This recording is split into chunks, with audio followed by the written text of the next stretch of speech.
Hey, you listen to conservative talk radio all week. Why don't you try something different for a change? The Majority Report with Sam Cedar is a 5-time award-winning daily left-wing political talk show.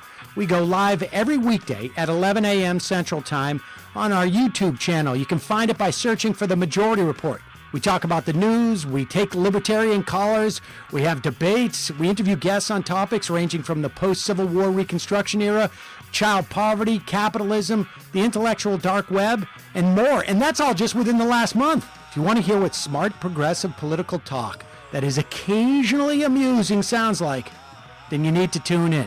And you're always welcome to call in if you want to hear the correct opinion on any given topic. I will give it to you. Tune into the Majority Report at 11 a.m. Central Time on YouTube or later wherever you get your podcasts.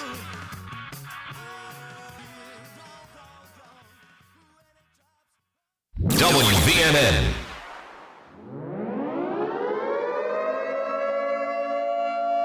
You're listening to the Valley Labor Report with David Story and Jacob Morrison. The time has come for America to hear the truth. We are going to stand with them, and not only are we going to fight for their rights, but we're going to stand up for our rights here in our state, in our homes, and in our community. One day longer, one day stronger. One day longer, one day stronger. Because the future of labor's rights in the United States of America is not going to be decided in the courts. It's not going to be decided in Congress. It's not going to be decided on talk radio, and it sure is not going to be decided on Fox News. Solidarity forever. Solidarity forever. Solidarity forever. For the union makes us strong. Good morning, Tennessee Valley. This is the Valley Labor Report. My name is Jacob Morrison, here with my co-host and fellow agitator, Adam Keller. It is Saturday, August 7th, 2021, and we are broadcasting live online and on the radio on WVNN in the Huntsville, Decatur, Athens listening area from Athens, Alabama. A recording of this program will play tomorrow, Sunday, August 8th, 2021 on the great WGOL in Russellville, Alabama, and Wednesday at 10 a.m. on WHIV in New Orleans, Louisiana. Today we don't have a guest, so if you want to call in, get that number ready, 1-866-494-9866. The president of the AFL-CIO has died. How can politicians honor his legacy? Alabama miners continue to fight, and the state takes the side of the boss. Big surprise. We'll bring you the last couple of weeks in Southern labor, get you up to speed on some local news, and more on today's Valley Labor Report.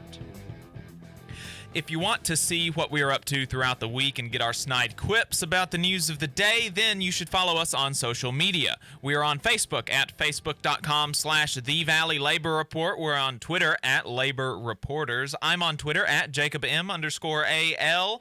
And if you missed part of the show and want to go back and watch it later, you can search YouTube for The Valley Labor Report and subscribe to our channel. You can go back and watch the full show there, and we clip segments and release them throughout the week. We do upload the program on more than 11 different podcasting apps. So to see if we are on your listening platform of choice, you can go to thevalleylaborreport.transistor.fm/subscribe. We've got a website where you can buy our hats and stickers. That's thevalleylaborreport.org. We've only got 2 hats left. We are down to 2 hats. So the next 2 people that order a hat will be the last folks that get one. I don't know when we're going to get another round. So if you want one of those hats, go ahead and place your order, thevalleylaborreport.org. And finally, if you appreciate our work and want to help us stay on the air, then the best way that you can do that is throwing us a couple dollars a month on patreon.com/thevalleylaborreport. I'm sure there's at least 2 people listening right now who could really benefit from having a hat. Yeah, I agree. I don't know if your mic was on there though. But you said that you think that there's at least 2 people listening who could benefit from having a hat, and I agree. So Richard Trumka was the president of the AFL-CIO. He is a former coal miner, a former lawyer for the United Mine Workers of America, and formerly the president of the United Mine Workers of America. He led the 9-month-long Pittston strike in 1989 and 90, a strike that included massive acts of civil disobedience that ultimately led to an absolutely astonishing $64 million of fines on the union and its membership. Some of those fines were dropped in exchange for a pledge of 10,000 hours of community service by union members, but much of it was not, and the union had to pay that. The strike did lead to a victory, though, that resulted in better health care and retirement plans for the miners. And so given this history, it is, I believe, fitting that Brother Trumka's final act of service for the labor movement was a video that he sent to the mine workers at their rally on Wednesday, where more than 2,000 union members from across the country and union leaders spoke in support of these workers, representing teachers, government employees, port workers, steel workers, auto workers, and more. And we obtained the video from the UMWA and wanted to play it in its entirety here.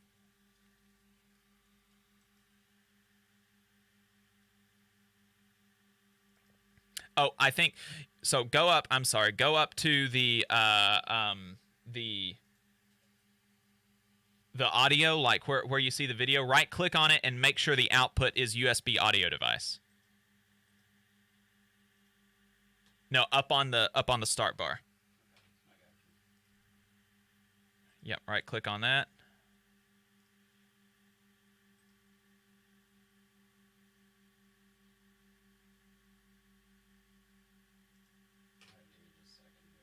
Okay. It's USB audio device and it's not playing? Yeah, let's try this again. Okay. Is the video muted maybe? No?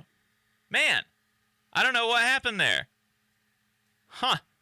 We had it working last week, but not this week. I don't know. Oh, maybe we need to have go get the cord from the bag there and plug it up into this, and maybe that's the problem. Maybe, yeah, I think that's the issue. Sorry guys, you know, like, we weren't planning on having a guest this morning, and so we didn't have everything exactly lined up like we normally do. But anyway, you know, that's why we wanted to I do think it's important to play this video, though, because it's a good video, and I think it does really capture what he wanted to do for the labor movement and set up, you know, I apologize for the technical difficulties there, but let's see if we can get that video playing now. Hi, brothers and sisters.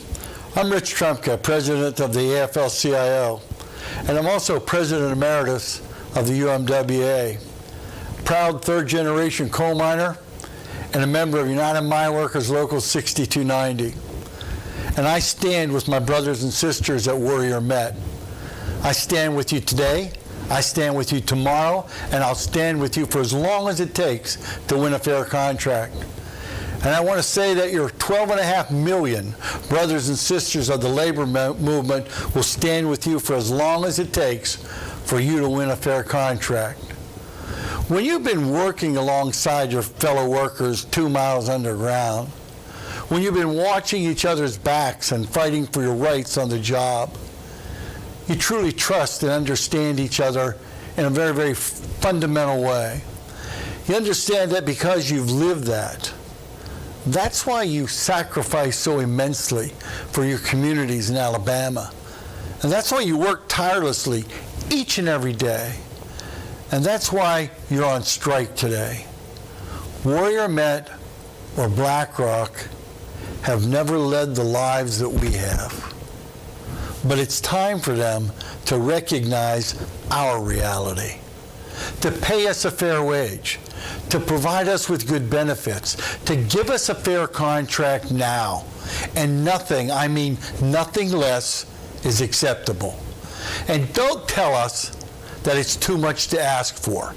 Don't tell us that can't be done. You see, you, brothers and sisters, are the reason for Warrior's prosperity. And we will not sacrifice our dignity for their profit. And that, quite frankly, is what this strike is all about. Brothers and sisters banding together and demanding better. Better is what we need, and better is what we've earned.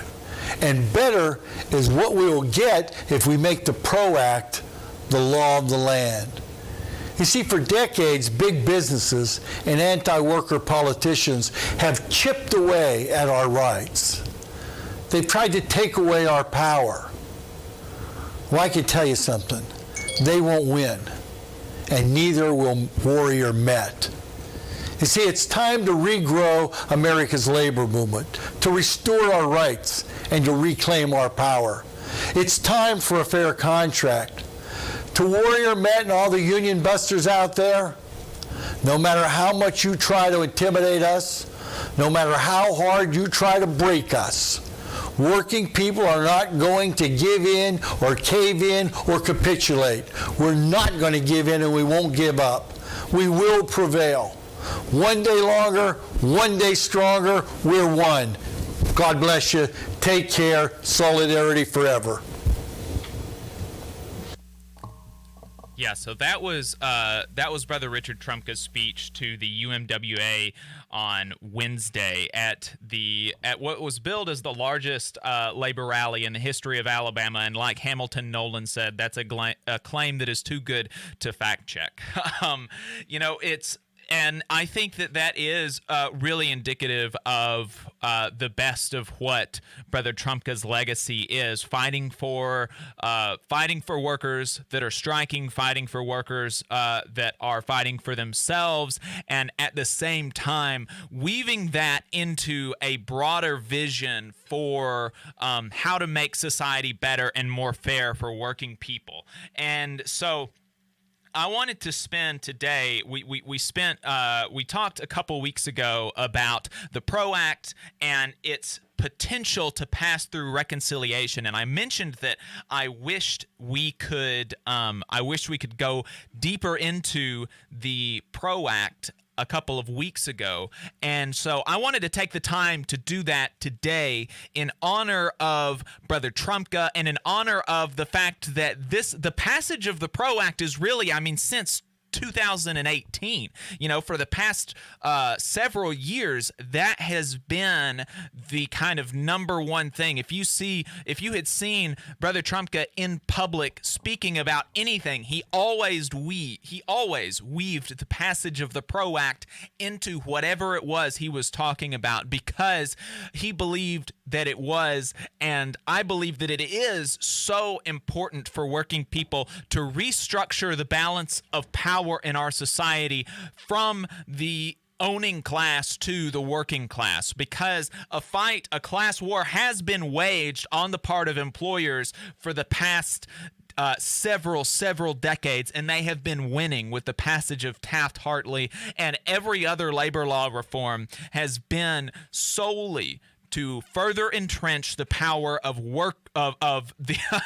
not workers, of owners, of bosses, and to decrease the power of workers and decrease our ability to organize. So then let's do that. Let's dive deep into what the PRO Act does.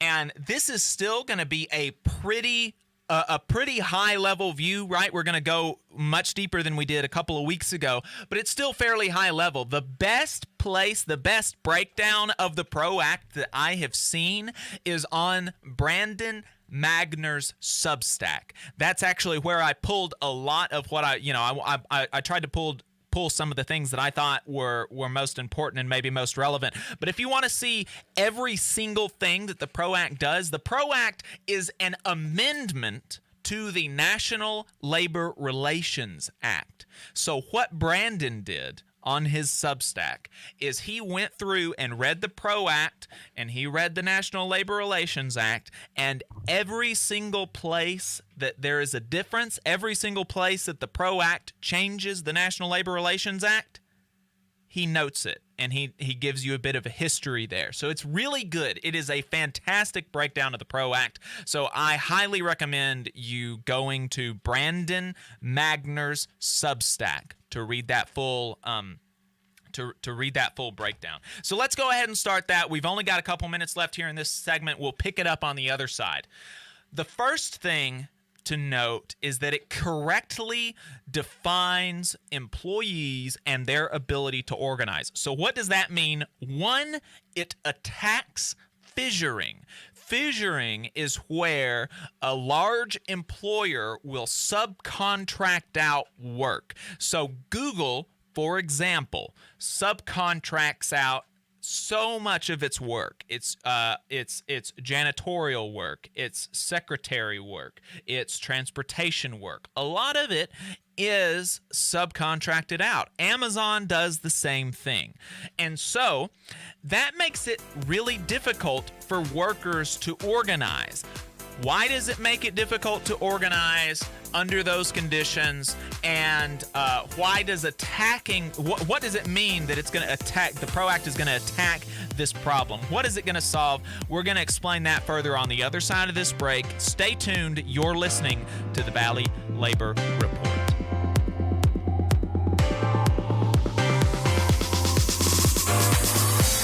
You're listening to the Valley Labor Report with David Story and Jacob Morrison.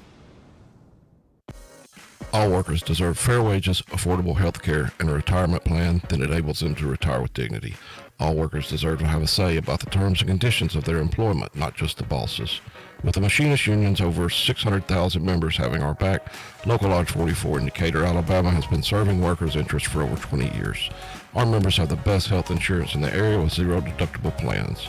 We set the bar for pay in the area with over $40 an hour rates, consistently averaging the highest non-college degree jobs in North Alabama with some of the best retirement plans in the industry.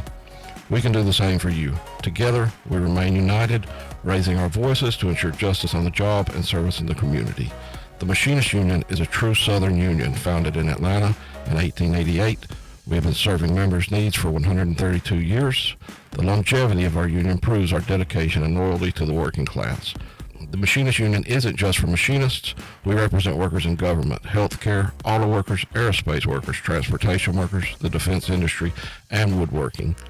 Our members even build the iconic Harley-Davidson motorcycles. If you're ready to get serious about better benefits and wages, if you want to have a voice in your workplace with over 600,000 members to back you up, call or email us today at 256-286-3704 or organize at iamaw44.org. Here in Huntsville, federal employees are an invaluable part of the nation's defense, offering unmatched expertise in engineering and technology and as stewards of taxpayer dollars. What we ask for in return is to be treated with fairness, dignity, and respect. The American Federation of Government Employees, AFGE Local 1858, is a union of working people looking out for each other, making sure that we're treated right. To inquire about joining or to learn more, call 256-876-4880. WVNN. Put it there, boy, and we'll show these fascists what a couple of hillbillies can do.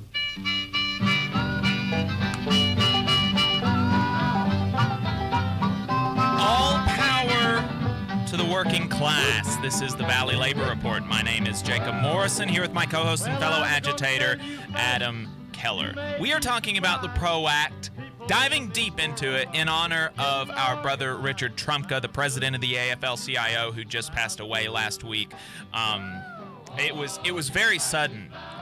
He had a very sudden heart attack. It was not expected at all, and so I can't imagine the pain that his family's going through. Sending our prayers, well wishes, and solidarity to everybody that was close to him, and to our brothers and sisters in the labor movement who lost a good leader. So let's talk about that. The first thing that I talked about is that it correctly defines employees, and so So I mentioned that fissuring is that's something that employers do. They subcontract out work. So now let's say if the janitors at Google want to unionize, what they would have to do is unionize with the contractor that technically employs them. But we all know that the person who actually employs them, right? The person who is the one that signs the checks, who is the one that actually has the power there, is Google. And so the PRO Act would allow it would create or recognize a joint employer status. And so the janitors would be unionizing at the contractor and at Google, and Google would have to bargain with them if they unionize as a union. Google would have to bargain with them instead of just the contractor. And so that greatly increases their bargaining power there. It also attacks the exploitation of the independent contractor status. We all know that that Uber drivers are employees of Uber, and yet are the fiction of law in this country is that they are their own boss, even though Uber decides every single thing about the context of their working hours as an Uber driver.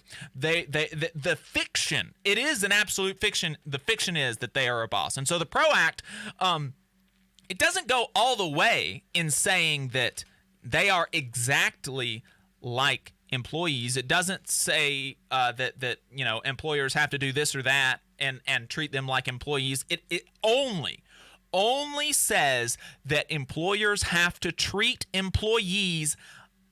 Employers have to treat independent contractors like employees in the case where the independent contractors want to unionize. Right? Do you follow me? That's huge. Yeah. That's so that doesn't mean that all the other laws with employees and independent contractors, we can talk about whether or not that should be done in the future. But the fact is that the PRO Act does not do that, and there's a lot of misinformation out there about that, saying that the PRO Act would make independent contractor status illegal and you lose all the benefits of independent contractor status. That's not true. All the PRO Act does is allow independent contractors to collectively bargain. Okay, that's all it does. It's a very, very simple thing, but it's very good, and creates an environment where it is easier for independent contractors to use their leverage in the same way that other employees do. Okay. It also narrows the definition of supervisor, and this is important because employers, bosses, will define somebody as a supervisor when everybody knows they're not a supervisor, okay? And that's because the law as it is says that you can be defined as a supervisor if you have if in your job description it is to assign and you have a responsibility to direct. Okay, that's not how everybody. That's not how we perceive of supervisors. We perceive of supervisors, and really, what matters, the power that bosses have, is in their ability to hire and fire with their own independent judgment. And so, what the PRO Act does is it strikes those definitions from the definition of a supervisor, which allows more people to be in the bargaining unit. We actually just saw an example of this with our brother Brendan Bates in West Virginia, who was classified by his supposedly progressive environmental nonprofit as a supervisor, and thus could not be in the bargaining unit when they unionized with the IWW in West Virginia, and then they were fired. Brendan was fired. He was fired. And so the NLRB, the National Labor Relations Board, found that he was not, in fact, a supervisor, that he could be in the bargaining unit, and that his firing was illegal retaliation. But the PRO Act makes it more explicit what a supervisor is, and is more correct in the definition of what a supervisor is. Just those two things alone are pretty big, because that's been one of the biggest trends, especially in the service industry, retail, is misclassifying workers in a way to diminish their power, really. You have folks at Sonic and at Dollar General who are glorified shift leads just because they're the one who has to count the money at the end of the night, right? And they're called supervisors. They can't hire anyone, they can't fire anyone. Most certainly cases, don't have any control over the business. Right, they have no control over the business. They're not at all tied to the profits of the store. they maybe make $1 or so more than the workers that they're quote unquote supervising. So that's a big shift in the right direction. The PRO Act also repeals the Taft-Hartley Act's ban on the NLRB hiring economists. This is just like, why should the National Labor Relations Board not be able to hire economists? And it's probably one of the lesser-known shackles of the Taft-Hartley Act placed on the board, but it was an important one because the NLRB's economic division was a powerful tool in the past for studying industrial statistics and trends and helped the board craft remedies accordingly. So that's an important one that I didn't know. Again, read Brandon's Substack. That's one that I didn't know that the PRO Act did until I read Brandon's piece on Substack. And I have dropped that link in the comments of both YouTube and Facebook. So there's a couple of resources there. Check out Brandon's breakdown and also check out passtheproact.org for more ways to get involved in this effort. The PRO Act makes it an unfair labor practice for employers to undertake an offensive lockout of their workers. So under the current law, employers can lock out their workers as a bargaining tactic, as a negotiating tactic. The PRO Act makes that unlawful. The PRO Act makes it an unfair labor practice for employers to promise to, threaten to, or take action to permanently replace economic strikers. That is a huge, huge deal because under current law, again, we just talked about there's so much in law that is just fiction. And the fiction is that you cannot fire striking workers. Well, you can permanently replace them. So you fired them, right? We all recognize that. So the PRO Act, it does away with this fiction and makes it a reality that you cannot, not only can you not fire striking workers who are exercising their protected right to fight for better wages and working conditions, you cannot permanently replace them. You have to give them their job back once they want to come back on. And maybe some people would say, well, that infringes on the property rights of why shouldn't the employer be able to hire or fire whoever he wants? Like, who cares what the employer wants to do, okay? There are some laws, screw the employer, okay? Property rights is not the end-all be-all, okay? We have to think about what is going to make a better society for working people, what is going to be of the benefit of working people, and in this case, the benefit of working people is not to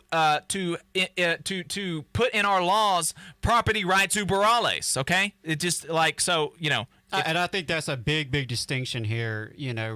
Take away all the labels, left wing, right wing, Republican, Democrat.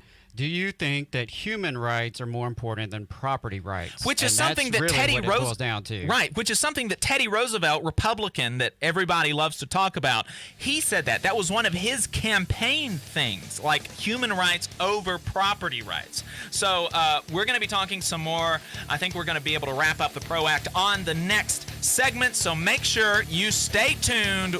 You're listening to the Valley Labor Report.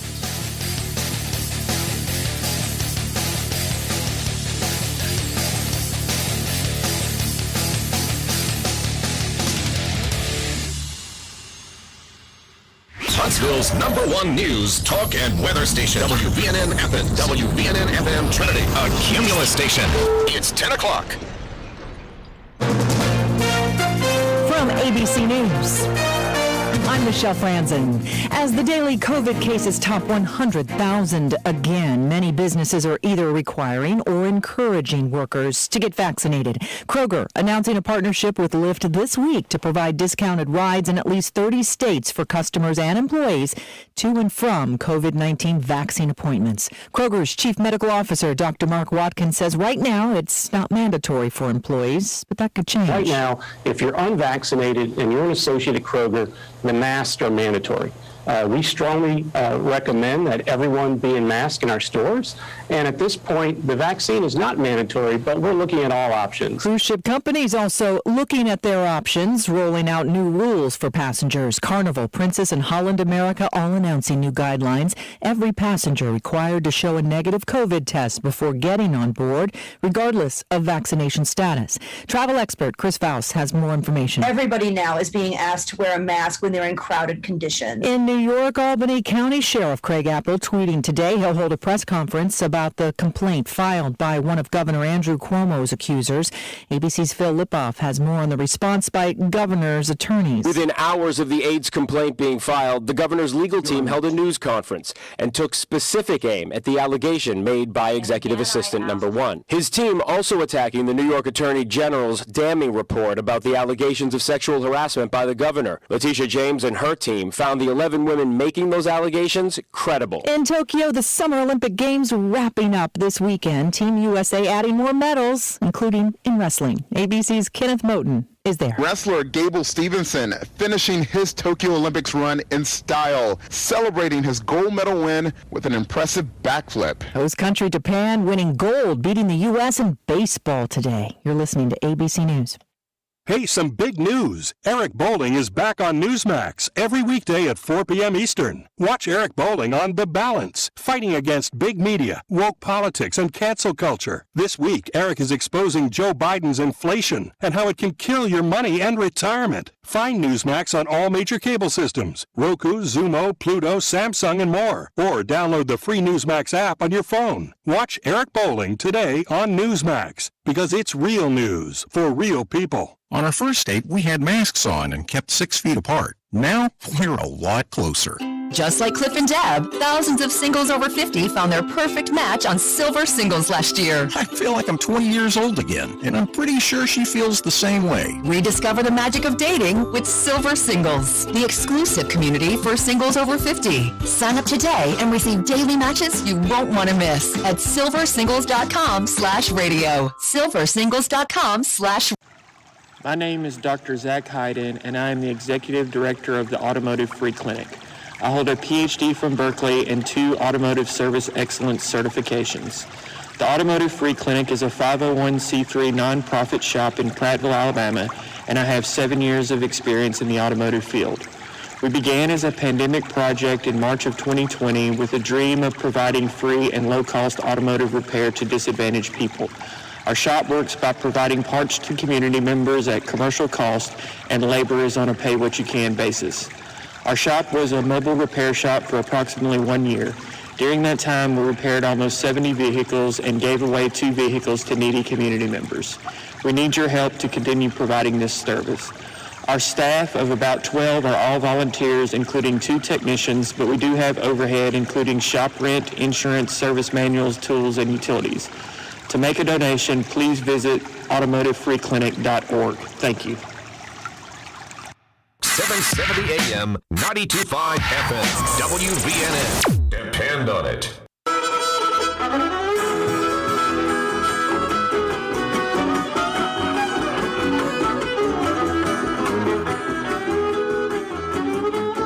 Labor creates all wealth. All wealth should go to labor. This is the Valley Labor Report. My name is Jacob Morrison, here with my co-host and fellow agitator Adam Keller. We are breaking down the PRO Act. We're going deep into it with the help of Brandon Magner on Substack. So let's go right back into it. The PRO Act repeals the Taft-Hartley Act's ban on secondary boycotts, jurisdictional strikes, and recognitional picketing.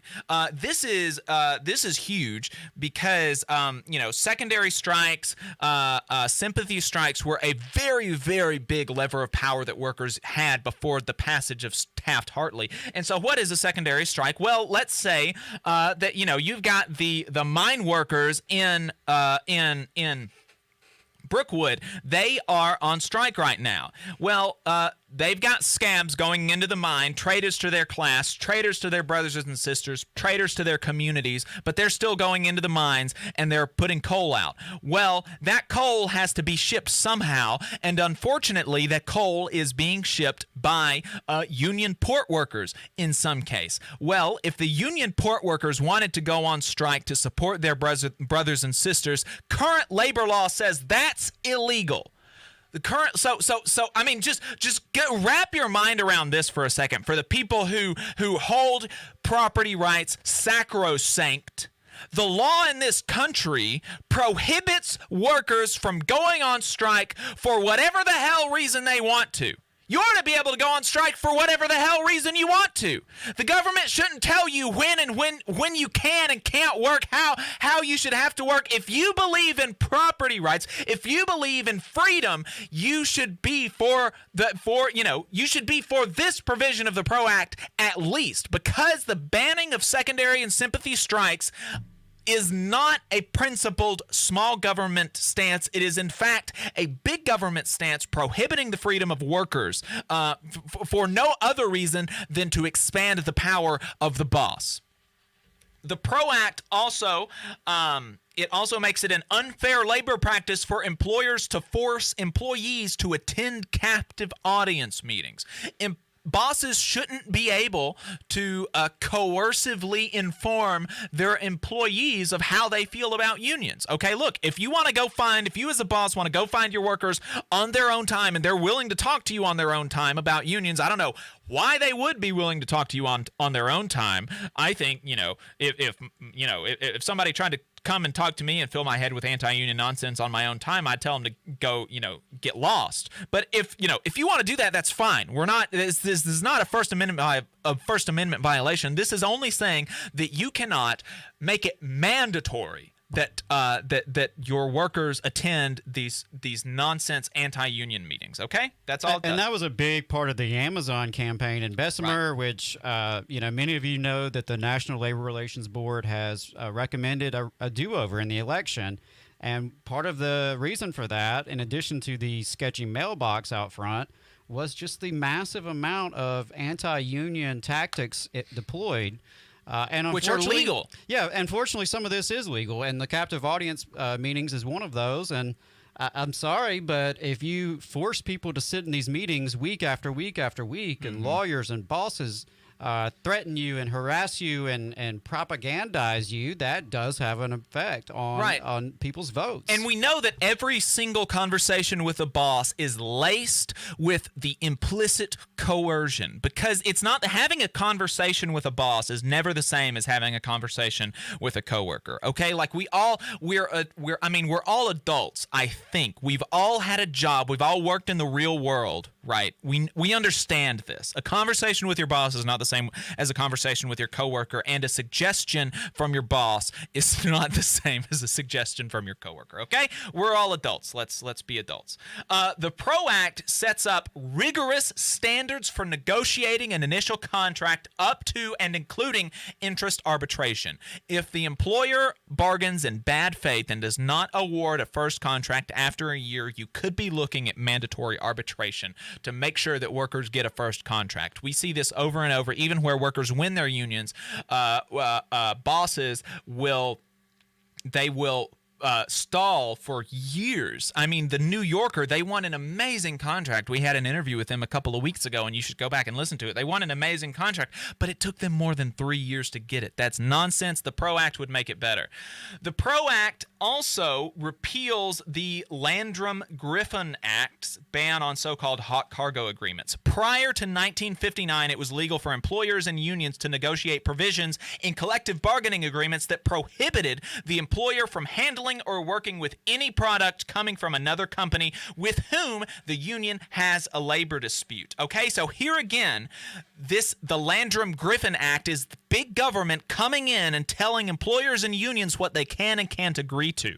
Previously, unions could bargain for the ability to say, put in their contract that the employer is not going to transport goods. Like, it would make it so for these port workers, in the case of this coal, the port workers could have previously put in their contract, if the employer agreed to it, we will absolutely not. It would be against our contract to ship this coal. But the government now says that you can't agree to that as a boss. The government now says you can't agree to that as a boss. That is not upholding property rights. That is not upholding freedom for the boss or for the worker. More importantly, in my view, for the worker. But still, the boss has a freedom there too. The boss could say, no, I don't want to put that in the contract. And the government is saying, no, you can't put in that in your contract. The PRO Act also makes it an unfair labor practice for employers to force their employees into mandatory arbitration agreements that waive those employees' right to bring or join class action lawsuits. It also makes it an unfair labor practice for employees to threaten, retaliate, or coerce their employees from bringing or joining such suits. This is an important thing because, I mean, we've seen these clauses in contracts are proliferating. National or non-disclosure agreements, and I mean, just making as a condition of your employment, waiving away your constitutional rights to get compensation for being done wrong. You just waive that away as a condition of your employment.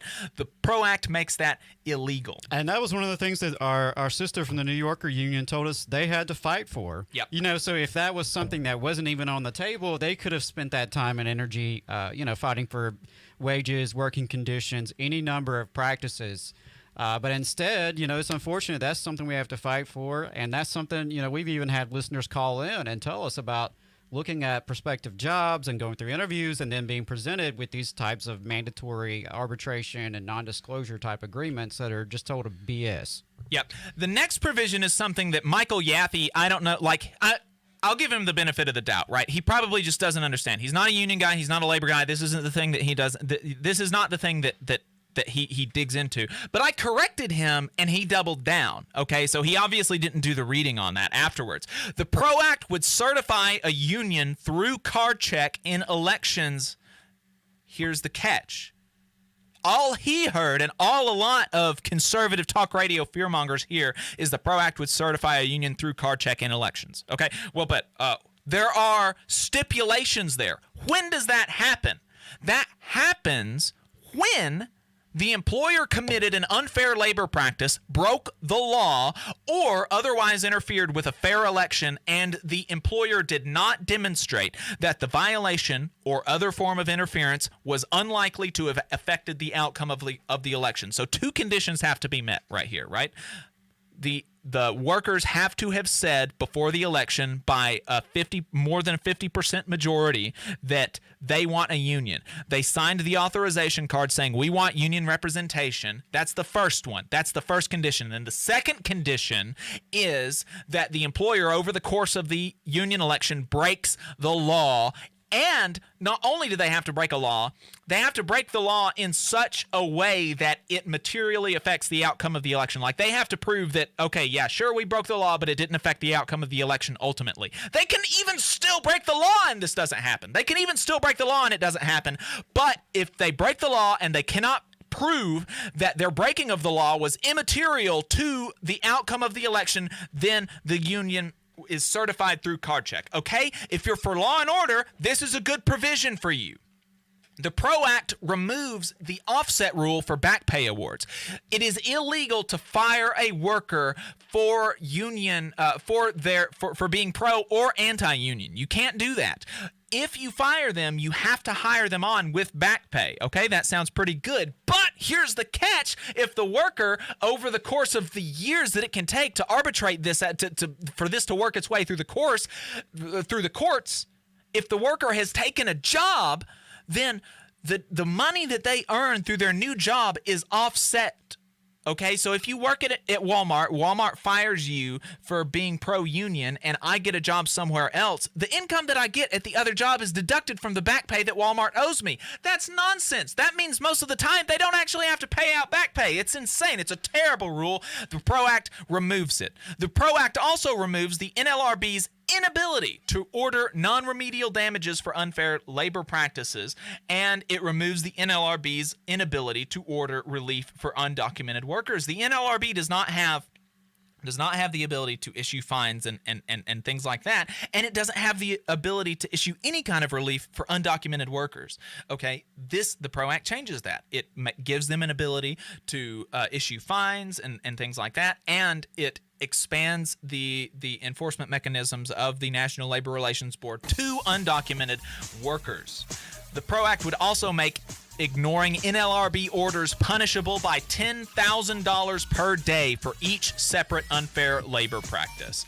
So we've got just a couple more things in the PRO Act, and then we're going to go on to the next segment. Thank you, everybody, for tuning in. This is the Valley Labor Report. We will be right back to finish breaking down the PRO Act and talk about the coal miners in Brookwood. Stay tuned. You're listening to the Valley Labor Report with David Story and Jacob Morrison. The Valley Labor Report is also supported by listeners like you. If you value the work that we are doing, injecting a different perspective into talk radio, and you have the means, consider signing up for a monthly donation on patreon.com/The Valley Labor Report. Again, that's patreon.com/The Valley Labor Report to support our work and keep us on the air. If you're looking for contractors with lower than average EMR and TRIR, if you need to supplement a workforce at any level for any amount of time, if you need iron workers that come trained and certified at no extra cost, or if you need workers from superintendent down to general laborer and you're looking to start work on a project, or you're unhappy with your current contractor situation, you need to call my friend Jeb Miles with the Iron Workers Local 477. They only work with the best in the business, vetted contractors, and can do all kinds of jobs from roofing to steel and bridge erection, from welding to heavy rigging, from structural repairs to machinery alignment, and much more. They supply manpower on 4 of the 5 largest projects in North Alabama, so you know they're legit. If you need good quality, safe, efficient, diligent, and knowledgeable workers on your job, then you need the Iron Workers Local 477. Call Jeb Miles at 256-383-3334. That's 256-383-3334, or via email at local477@bellsouth.net, and make sure you tell them that you heard about them on the Valley Labor Report. Stay informed and entertained all day long, only on WVNN.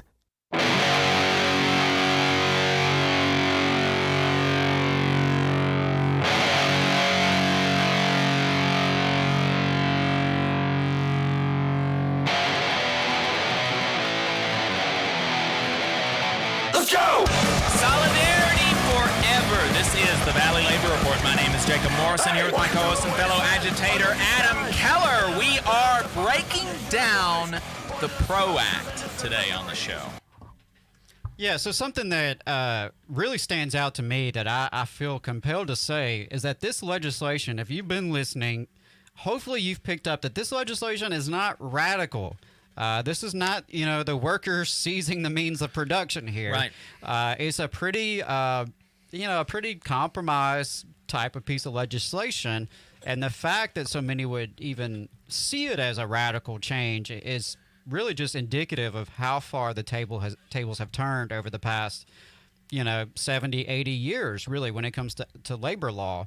Right. And I think it's fitting. We're talking about this on the anniversary of President Ronald Reagan busting the air traffic controller strike, and that was not just a symbolic action. It was certainly very harmful to those workers, and it destroyed that union and damaged their lives.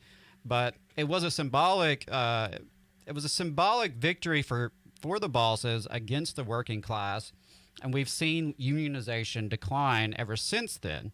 It's one of those high water marks in history. So the PRO Act, what that is this. Like I said, what it seems like a very fair, reformist type of legislation that really just tries to even the odds just a bit. Nothing too extreme here. This is just giving unions and workers seeking unions a little bit more of a fair shake, because as it stands now, the law is absolutely rigged for employees. Right. I mean, for employers. And a lot of this is really just going back to the law of the land before this absolute assault on worker power. I mean, you notice when I'm going through, I'm saying this overturns Taft, this part of the act overturns this part of Taft-Hartley. This part of the act overturns this part of Landon-Griffin. I mean, there's all of these laws, every single change to labor law in this country since the NLRA basically was to benefit employers. And so really when I say that this law it restructures the balance of power to make it more fair, that's really all that it is. It's not radical. It really just makes it more fair. And that's so important because as it stands now, companies, whether it's Amazon or even, smaller companies in your community, can cheat. They can lie, they can steal, and they can get away with it. Yep. A ULP is very much a nasty gram posted on their door. You know, it comes with very little material consequences. And so that's insane that we have allowed it to get to that point. I think that, again, is indicative of, you know, our decline as workers and our power in this country.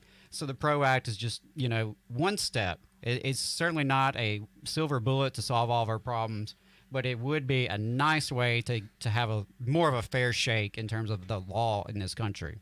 Right. So let's get these last few points in, and we'll go on to the update on the coal miners' strike. The PRO Act renders National Labor Relations Board orders as self-enforcing. I mean, this is, here again, I'm going back to the fiction, just the absurdity of the way that the law is right now. The NLRB orders are not self-enforcing. If an employer doesn't want to abide by the rules of the NLRB, he can just not abide by the rules of the NLRB, and he has to wait for a circuit court to enforce them. This makes the orders of the NLRB the executor of the labor law in this country. Makes them self-enforcing, and it makes it such that an employer can only not follow the orders if a circuit court comes in and says that that's not valid. So imagine that, employers having to follow the law. Oh, you know, like the rest crazy. of us average people. Yeah. The PRO Act also authorizes civil penalties for employer unfair labor practices and for violating the Act's workplace notice posting rule and voter lists rule, and it creates personal liability for civil penalties for employers, directors, and officers. That means if you're a boss on the job breaking the law on at the behest of Amazon, you are going to incur some amount of personal liability there that maybe will incentivize you to not break the law on behalf of your feudal overlord. You know, that might be something you want to consider. The PRO Act also includes intermittent strikes, slowdowns, and partial strikes as protected concerted activity. Section 7 of the NLRA has a list of what is protected concerted activity. What are activities that you cannot be fired for, okay? These would be included in that list, and that's very important. It adds to the list of tools that workers have in their toolbox. Intermittent strikes, slowdowns, and partial strikes. Very good stuff. The PRO Act would repeal all state-level right-to-work laws. What does that mean? Remember, folks, we've gone over this so many times. If you don't know what right to work is after you listen to this show for so long, you need to find somebody. You need to go and review. We've done a lot of clips on it. The one that we dove most into about right to work was with Daniel Harris. It's been several months ago, but it was a really good one. It was the title was Right to Work Must Die. Really quick, what is right to work? Right to work is the government interfering in private negotiations between two private parties, the union and the employer, and saying you can't have a clause that says everybody that works here and benefits from union representation has to pay representation fees. It is coercion. Right to work laws are coercion. They are big government coming in and telling people what they can and can't do. The PRO Act repeals them. The PRO Act also requires employers to disclose to the Department of Labor any outside consultants they hire to fight union organizing campaigns. Doesn't say they can't hire them, just says you got to let people know about it. And there is a cottage industry out there of lawyers and union busters who are very well paid to come in and harass, intimidate, and lie to workers all over this country to try to prevent unions, to try to sow dissent within unions. It's pretty disgusting, and I think that's a very mild, moderate ask that they at least have to report that. Yep. The PRO Act adds whistleblower protections to the Labor Management Relations and something Act, LMRDA, and that's important. I think people should be able to blow the whistle on things when their employer is not doing something good. So that's the PRO Act. That's a big deep dive, and even in that deep dive, like gosh, I've spent like the last hour on it. That's crazy. I still left stuff out, so you got to read Brandon's Substack. That's what I'm telling you. Okay, this whole hour has just been an ad for Brandon's Substack. You got to read it, folks. You got to read it. And I also talked a couple of weeks ago about what could make it through reconciliation. The International Association of Bricklayers and Allied Crafts, they cut my ramblings down to 2 minutes, put a really cool animation to it. So you should follow them on Twitter and watch that. See, because all of this, all right, senators, Democratic senators, Cinema Mansion, if you want to honor our brother Richard Trumka, who died last week, who his last several years was fighting for the passage of the PRO Act. You got to pass this law in its entirety. Okay, pass it in its entirety, and if it takes the elimination of the filibuster, then you do it. If you're not willing to do that, then keep his name out of your mouth. Okay? Keep his name out of your mouth. If you're not willing to eliminate the PRO Act, to eliminate the filibuster, to pass the PRO Act, keep Brother Trumka's name out of your mouth. Amen. Okay? But we still may not be able to get that done, so parts of it can make it through reconciliation, and we went through that the other day. So you should go and take a look at that, the Bricklayers Union on Twitter. The next topic, let's talk about the coal miners' strike. We'll spend a few minutes on that. The coal miners had a huge rally on Wednesday. Way more than 2,000, I think maybe 3,500 union members from across the country came to support these workers. Lots of unions. And what was interesting about the crowd that Hamilton Nolan pointed out, you should read it, read his article for In These Times. Hamilton Nolan wrote an article for In These Times about the rally. He noted that this crowd was diverse in a way that's not like corporate fiction. It wasn't people plucking, one Asian and one black person and one woman and one gay and putting them all here for a corporate ad. It was a natural thing that this crowd was racially diverse. It was diverse in gender. It was even politically diverse. And all that diversity did not create a conflict. He said that he had people, when he was interviewing them, that made it a point to tell him, I'm a Trump guy. And then he also interviewed people who had on T-shirts that said labor for black lives or something like that. You've got a huge range, and I know for a fact there were socialists in the crowd, and I know for a fact that there were conservatives in the crowd, okay? You've got this huge range of political, and anarchists, I believe. You've got this huge range of political ideology in the crowd, and they were all there united for a real purpose, not some superficial it wasn't some superficial thing. It was like a real thing that they were there for, to support these miners in their fight for better wages and working conditions down 2 miles below the surface of the earth, fighting for a better contract against their exploitative company, Warrior Met Coal. And that's really, really beautiful. There was gospel singing. There were popsicles. There was water being handed out. I mean, it was a beautiful place to be.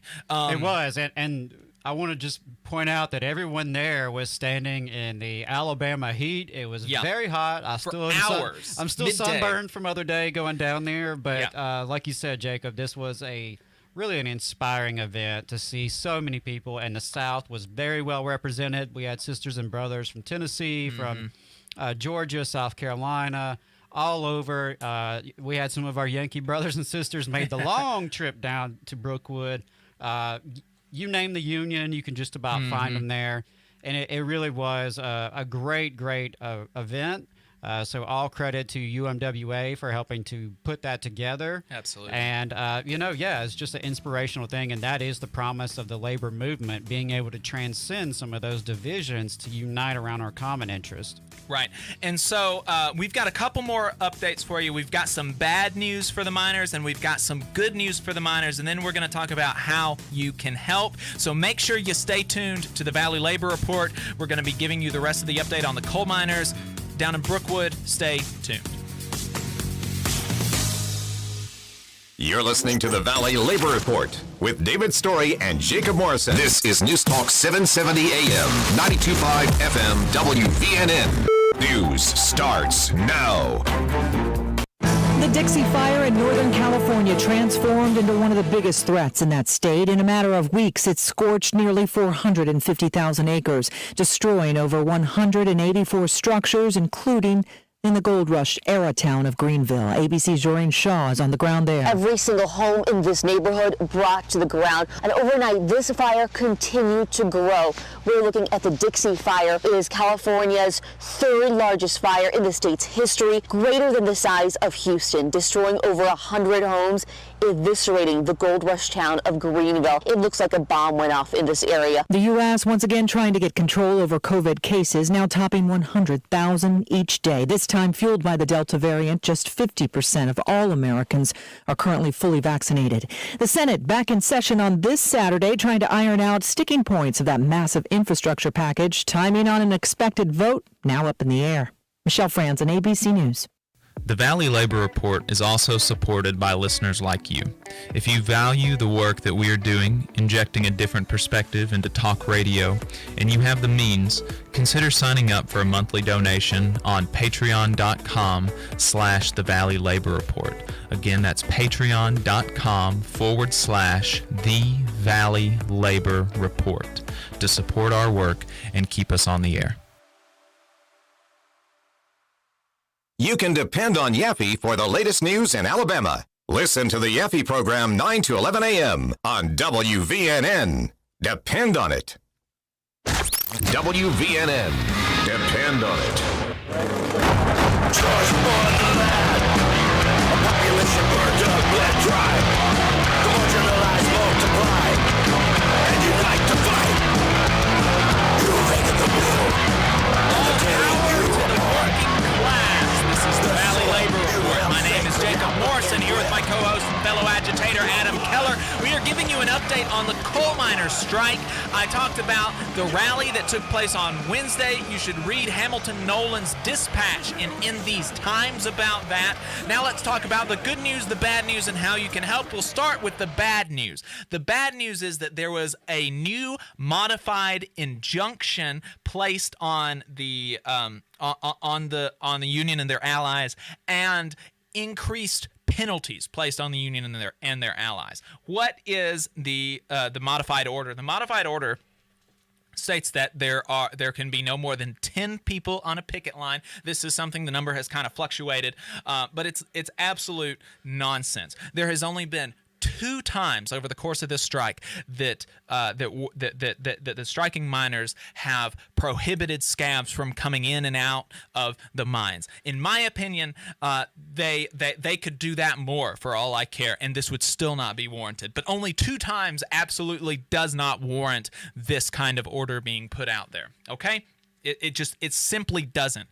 Those 2 times, having that happen 2 times, and then the government coming in and prohibiting how and when and where and how many people can speak and make their discontent known to their employer. That's absolutely, government tyranny, big government nonsense is what that is. It is. I mean, and what pisses me off is you have people who want to whine and cry because they've been told to wear a mask in public, and I don't want to get off on that subject, but there are people who said they are victims of tyranny. They are being oppressed by a dictatorship because they have to put a piece of fabric on their mouth when they go to Walmart. That but have nothing to say about being restricted to go to the picket line, being restricted to demonstrate against a greedy vampire of a company, and that's just asinine to me. It shows the difference in what the corporate bosses want you concerned about and actual issues, right? If you hear so much about the masks and oh my gosh, the masks, and look, I hate it, and frankly, I still don't wear masks, okay, where I don't have to, and that I just don't want to. I'm vaccinated and I don't want to, okay? Now, but I don't go crying about it, and if people ask me to wear a mask, I'll wear a mask, okay? It's just it's not a big deal. There are more important things. If you want to rant about government tyranny, there are so many things that you can rant about. But I mean, gosh, get your priorities in order, you absolute babies. I mean, if that is the worst thing that happens to you today, is someone tells you to put a piece of mask on your face, if that's the most obnoxious thing, if that's the most oppressive thing that happens to you today,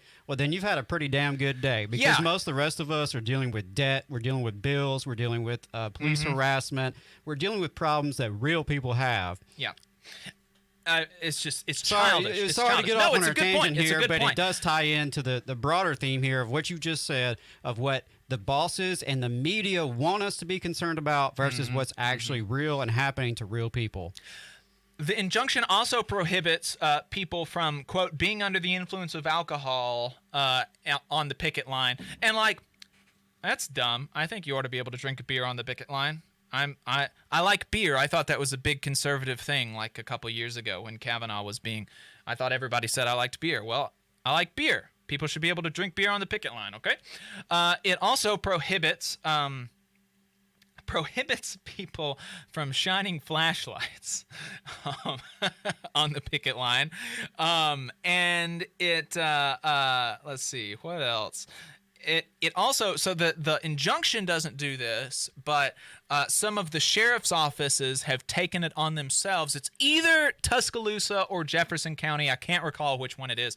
But I've been told by the miners down there that one of the jurisdictions has said that they can't call a scab as they cross the picket line. I mean, again, these people like I thought that was protected by our First Amendment. Seriously. That you could call someone a scab if you wanted to. You could, yeah. I mean, I thought that there was like this whole big, this big culture war issue about... Are they going to cancel the miners for using the word scab? Are they canceled by the cops? Is that what's going to happen here? Yeah, I mean, PC, woke, social justice warrior cops down in middle Alabama making sure that scabs don't get the damn feelings hurt. I mean, give me a freaking break. Give me a freaking break. So that's the modified injunction.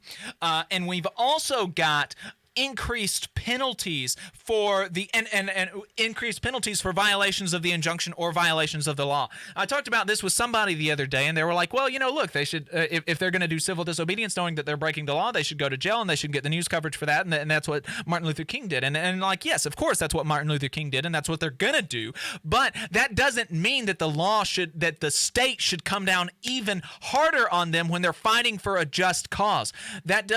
What is happening here is that the state is artificially increasing the penalties for breaking the law in acts of civil disobedience against an unjust employer. That is wrong. That is absolutely wrong. And so what are those increased penalties?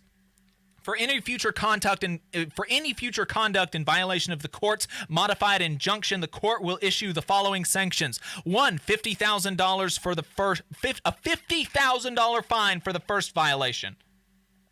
$50,000. That's just wild. A $100,000 fine for the second violation, and imprisonment of up to 10 days for persons in leadership roles who are shown to have planned, supported, participated in, and or encouraged the violative activity. 3, for all additional violations, a $200,000 fine and imprisonment for up to 30 days for persons in leadership roles, blah, blah, blah, blah, blah.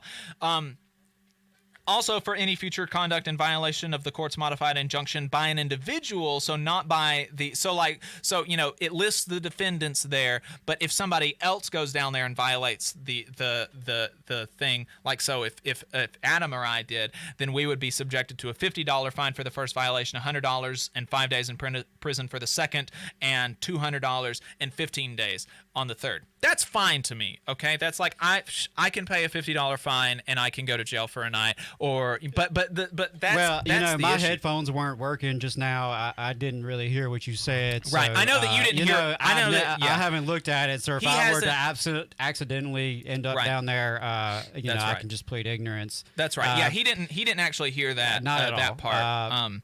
But we ask a lot in the labor movement, and of course you may have heard the song about whose side are you on, and the local law enforcement, and Alabama's judges, Alabama's politicians, they have made it clear whose side they're on. And it's not on the side of these miners and their families. It's the side of Warrior Met, which is a conglomerate of corporate vampires out of New York City.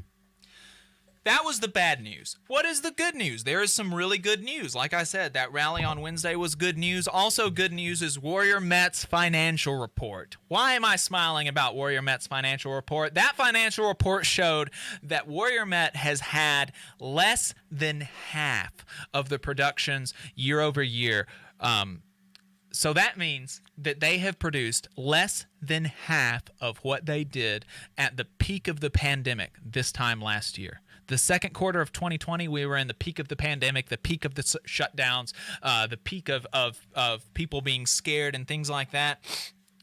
Warrior Met produced half of what they did during that time.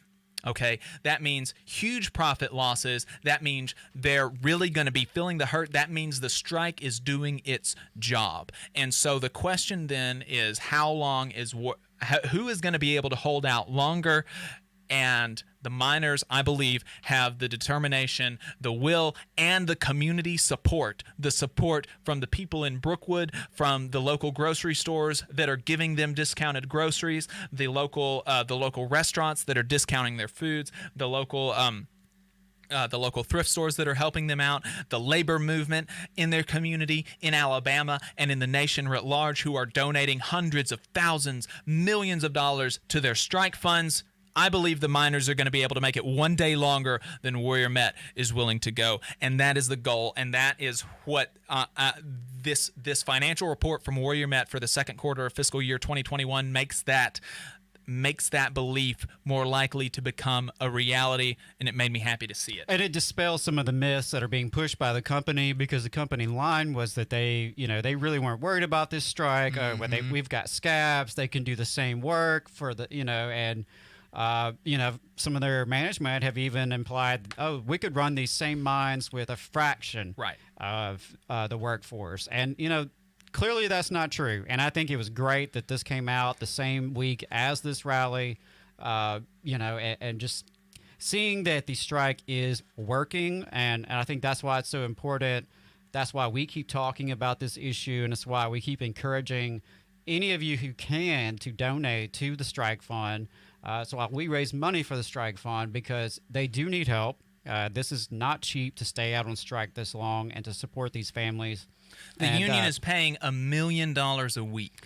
Yeah, I mean it's wild, the expenses that come with this, and unfortunately it's not cheap or easy to put up a righteous fight. But they are putting up a righteous fight, and we've seen just really inspirational work that they are doing.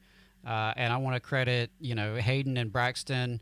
Both of them were for the first time ever, mainstream media. I'm sorry if I stole your thunder, Jacob, but mainstream media actually reported on this.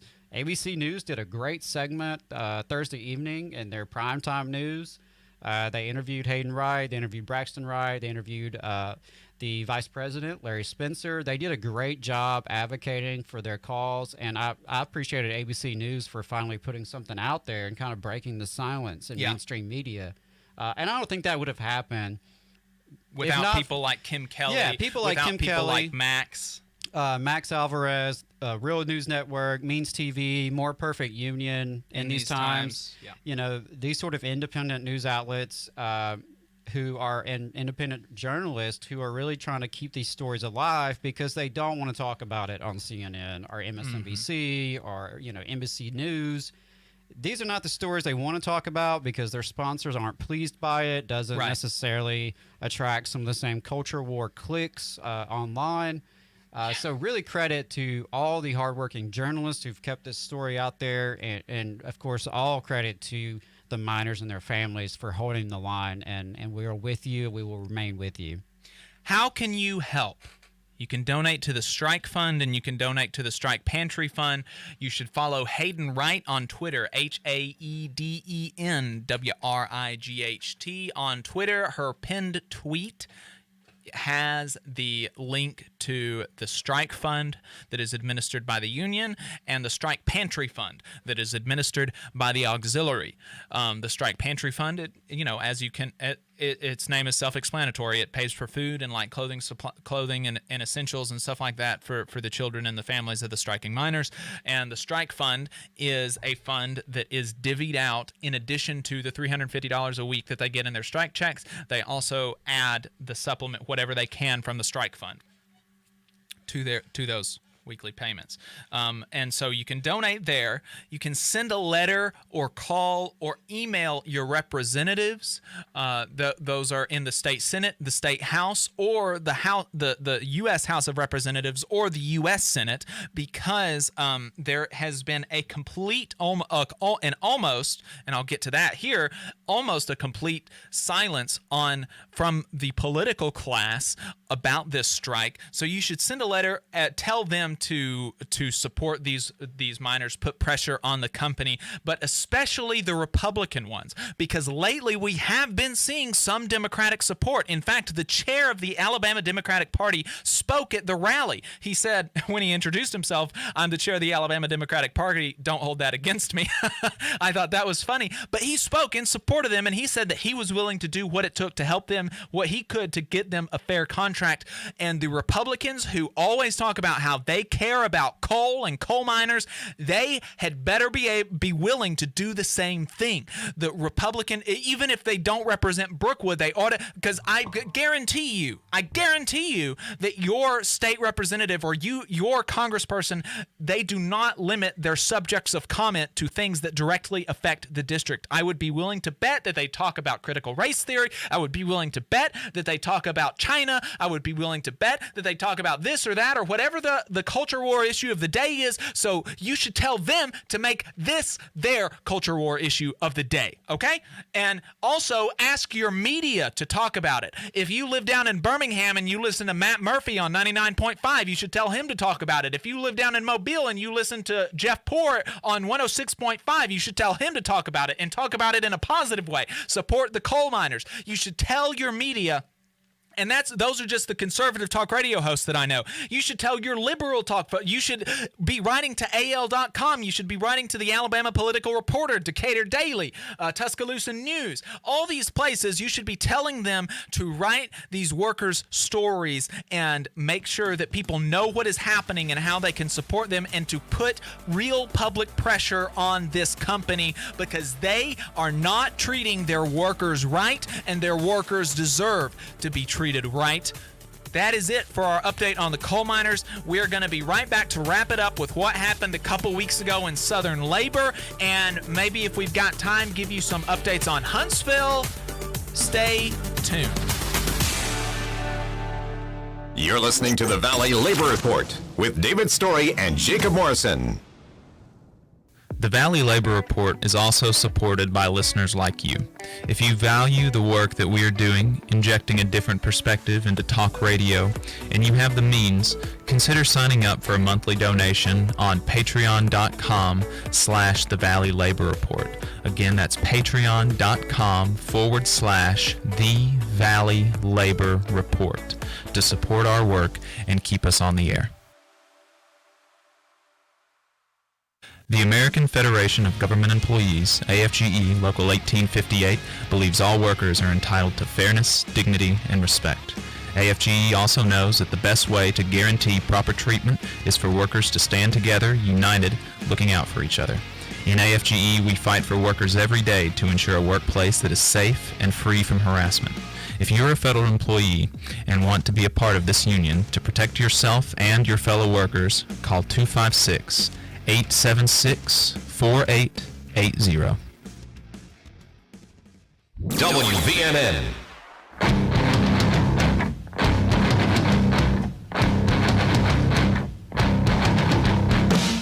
Lonely dead, stuck, bleeding pig. Lonely dead, I choose to dead.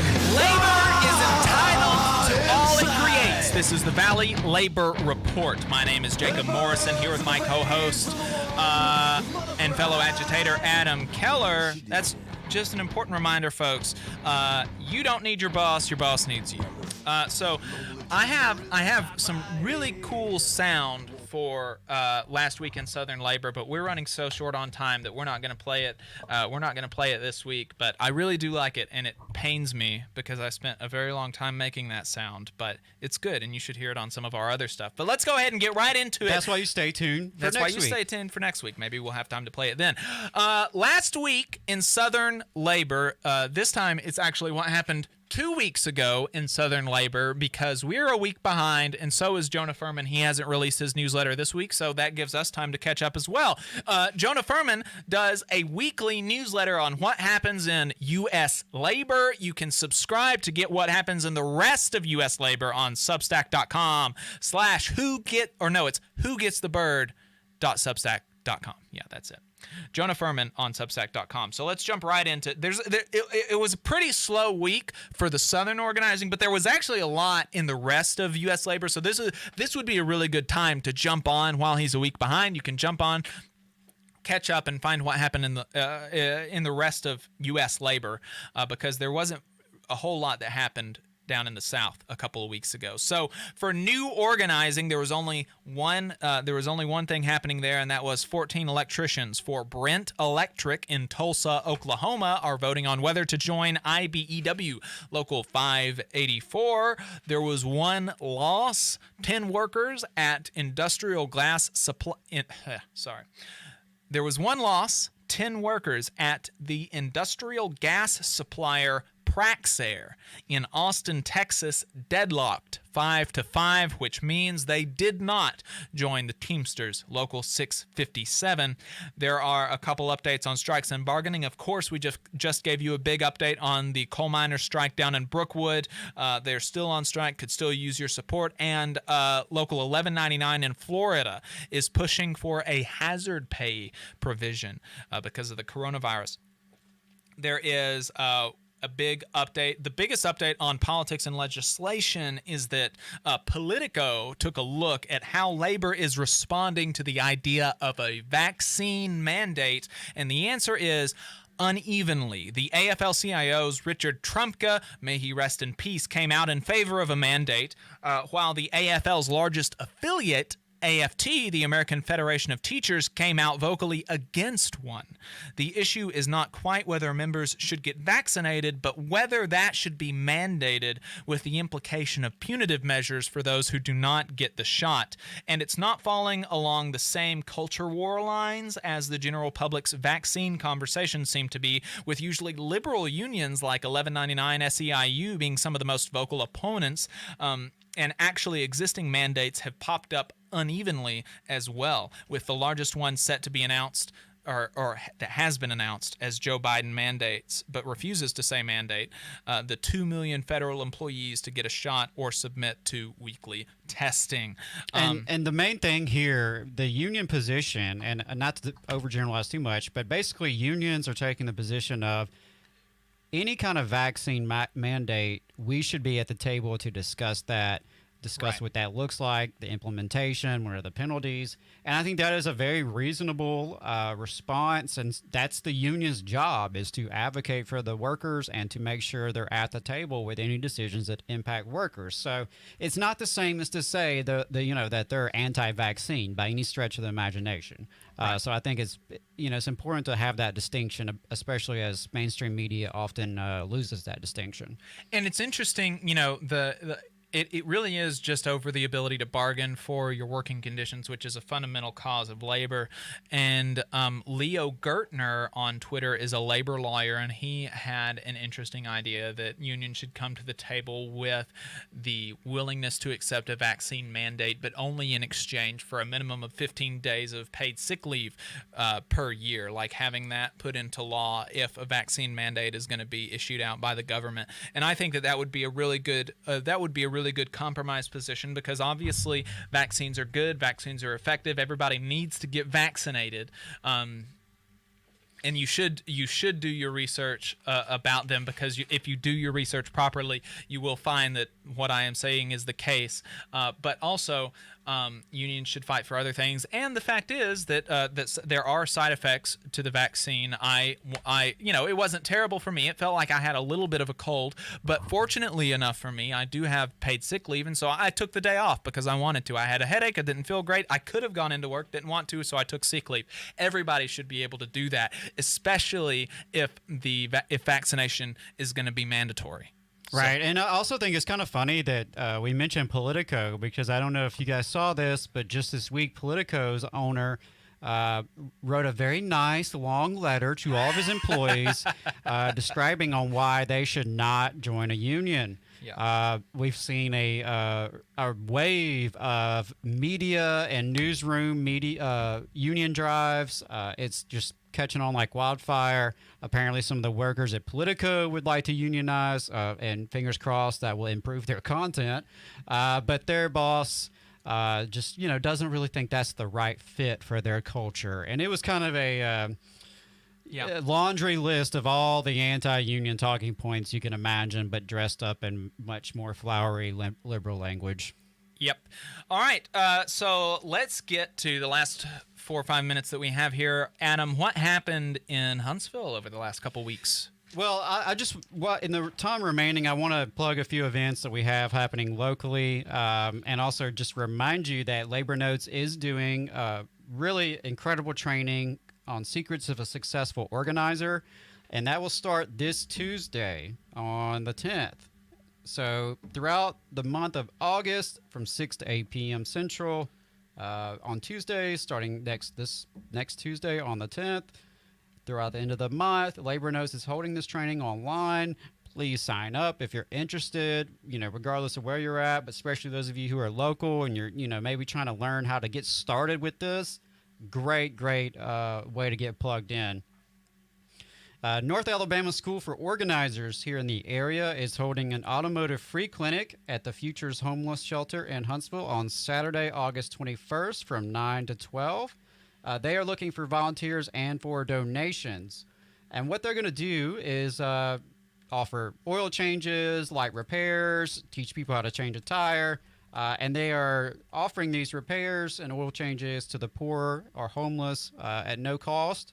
This is a great demonstration of mutual aid. So if you can afford it, chip in a couple bucks. If you have any training or expertise working on cars, maybe you could volunteer your labor. NASO, North Alabama School for Organizers, is also holding a virtual fireside chat this Wednesday, August 11th, with Catherine Herford. I'm a big fan of Catherine's work in the community as an activist and organizer, so that should be interesting. Sunday, August 22nd at 2 p.m. at the Butler Green Park in Campus 805, the United Women of Color are hosting a Unity Festival, so that's going to be a great event to take your family to, have fun. Really support those sisters with United Women of Color and all the good work they're doing.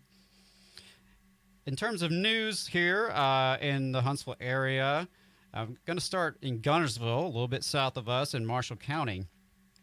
Relatives of Travis Banks, age 32, who died last weekend from injuries at the Guntersville City Jail, are demanding answers and access to body cam footage.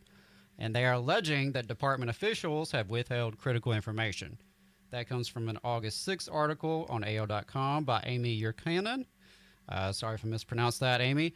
Definitely encourage you to check that out. That's something we've mentioned on this show is that, unfortunately, even a brief stay in city, county jail can be deadly. So, my heart goes out to that family, and I hope they get the answers they're searching for. And school started this week for most of the schools in this area. Send my love and solidarity and best wishes to all the education employees in the area. And a special shout out to Highlands Elementary faculty, staff, students, and community. Unfortunately, they had to relocate at the last minute because of ongoing construction and repairs at their school, which, quite frankly, they deserve better. I know personally for a fact that Huntsville City Schools and other agencies were long aware of building quality issues there. It could have been resolved well before now, so shout out to the Highlands team. I know if anybody can do it, y'all can survive it, but you shouldn't have been placed there in the first place. And that's all I got for Huntsville. All right, Adam, thank you very much for that. And just to make it clear, apologies for this, folks. I just checked the registration for the Labor Notes training. Registration is full. They are no longer accepting any more people in that training, but keep an eye out because they do these periodically. Folks, we will see you next week.